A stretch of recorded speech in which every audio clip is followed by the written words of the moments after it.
Hellos, welcome or welcome back to my channel. So in today's video, as you could tell by the title, will be a tutorial using the Bperfect Carnival III Love Tahiti palette.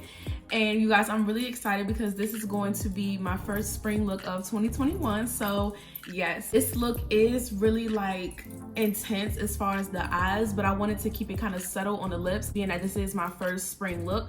But as the looks go on, they will get bolder and bolder, so just stay tuned for that. I didn't get a chance to talk about the rhinestones and glitter or even show you guys me applying them, so I'm going to talk about them now.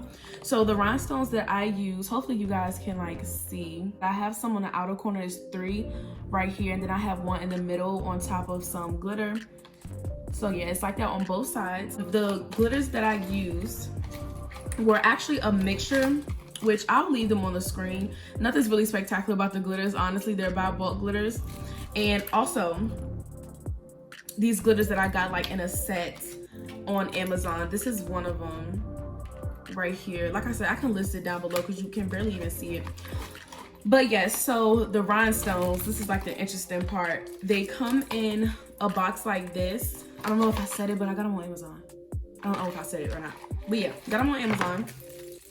And they come like this. It's a bunch of them. I think they come in like a count of 15. So yeah, you get different designs and different colors, like iridescent, metallic, like you get different finishes. And yeah, so that's basically what I use. I will link everything that I use down below anyway. So yeah, you guys, that's pretty much it for the intro. If you guys would like to see how I got this look, then please continue to watch. And don't forget to like, comment, and subscribe.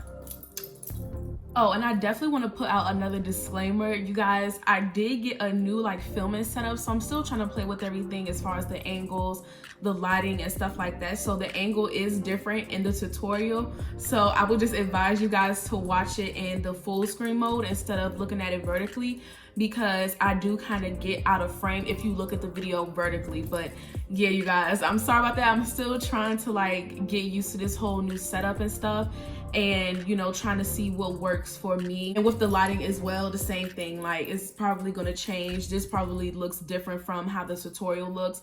So yes, just bear with me. I'm still trying to figure everything out, but yeah, I hope you guys enjoyed the video.